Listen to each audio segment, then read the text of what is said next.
You are listening to The Diary of a Wannabe Writer, presented by Richard A. Boxshall, in which I chronicle my life and attempts to become a professional writer by, doing some writing, daily, hopefully. Hello, it is Sunday the 1st of September 2024 and you are listening to The Diary of a Wannabe Writer. And I haven't done this for a while, but this is actually being recorded as part of a live stream. And I used to do that quite a lot and I will do it again. But yeah, it's been a while because I haven't live streamed for a while because I've kind of got into the habit of doing a lot of my primary writing in coffee shops or offline or wherever I can. But I've had a really, really good morning. So my plan for today was to do a screen read through of chapter 35. Now, it required quite a lot of work, so I actually found a lot of the opening stuff badly written.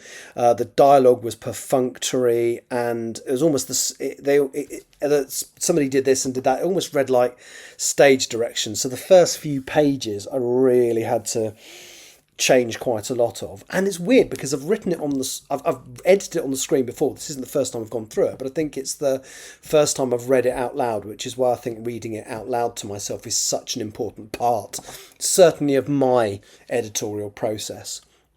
But yeah, so I'm pleased to report that my screen read of that chapter is done. I've suddenly realised this is show 115 and I sort of set myself a deadline of show 116 to finish this chapter. So it's going to be close, people. But I've done I basically read through it visually on the screen several times, and then I do an out loud screen read through, which is what I've just done live on Twitch.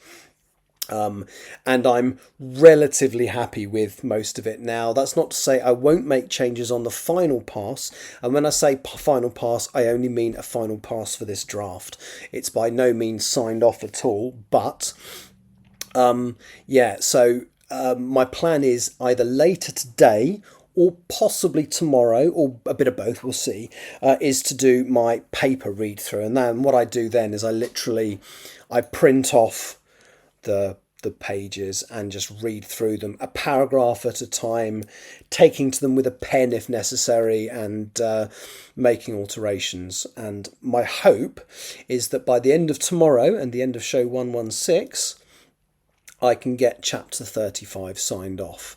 I was really worried about it. As I say, reading the opening bits, I really was cringing at some of the stuff I'd written.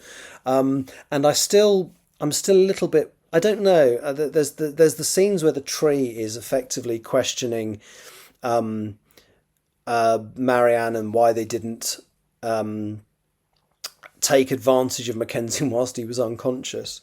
That probably sounds a bit weird and twisted and sick, but the tree doesn't really understand, or the entity within the tree doesn't really understand the way humans interact. The only example of intimacy it's really understood in any way was Mackenzie being abused as a child and Claire being raped by Clayton. So that's why it was talking about consent, because it seemed to be under the impression, the tree seemed to be under the impression that it was not that important because the people that he had directly, or that Guy had directly communicated with, or had not seemed to have a lot of it in their existence. So that was a weird scene to write, and it kind of, when I was writing it, I didn't know the tree was going to just start talking about sex. It's like, what? Where did that come from?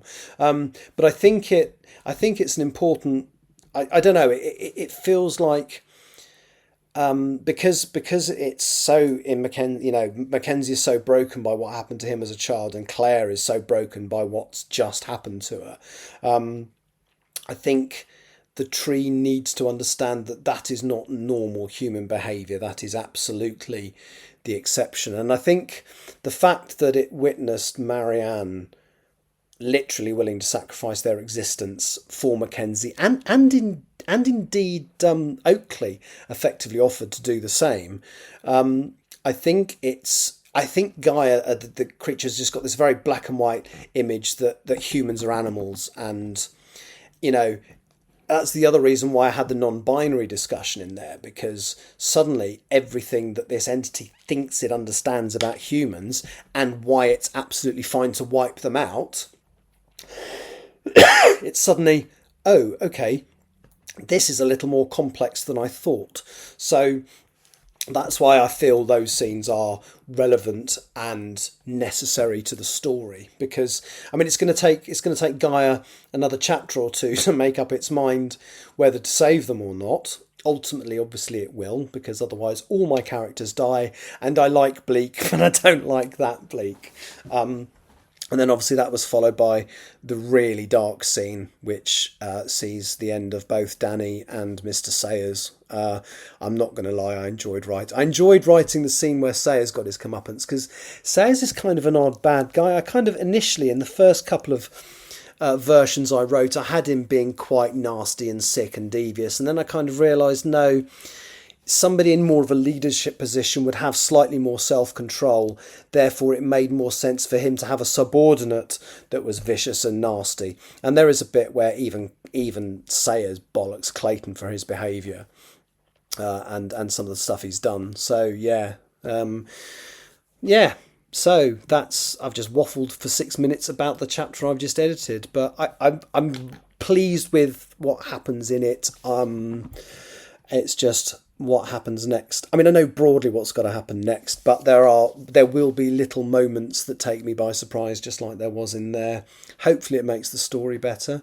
I will see when I've finished it and try reading the whole thing. Anyway, that's me done. I have decided to pledge to try and do, I think I said yesterday, I'm going to try and do a podcast every day now, so that I can set myself these deadlines. So podcast 116 tomorrow is the deadline for finishing chapter 35. And then podcast 132, which obviously in 16 days' time, will be my deadline for finishing chapter 36. Chapter 36 is probably easier to write than that one. It does see the return of Corporal Barrera, but we don't know what he's been doing in the meantime, but of course we will find out. And what he's been doing in the meantime is being very heavily influenced by Carl Tucker. And we'll find that out later in the chapter. Anyway, that's me done on this podcast for today. See, I've gone over by a minute just by waffling, so I'm going to shush now. Thank you for listening. I'll be back tomorrow, hopefully to report that the chapter is signed off. Thank you for listening. Bye-bye. You have been listening to The Diary of a Wannabe Writer, presented by Richard A. Boxall. Thank you for tuning in to my random ramblings, and if you'd like to know more about me or my projects, visit my link tree at linktr.ee/Richard Wright, capital R, capital W. Thank you for listening.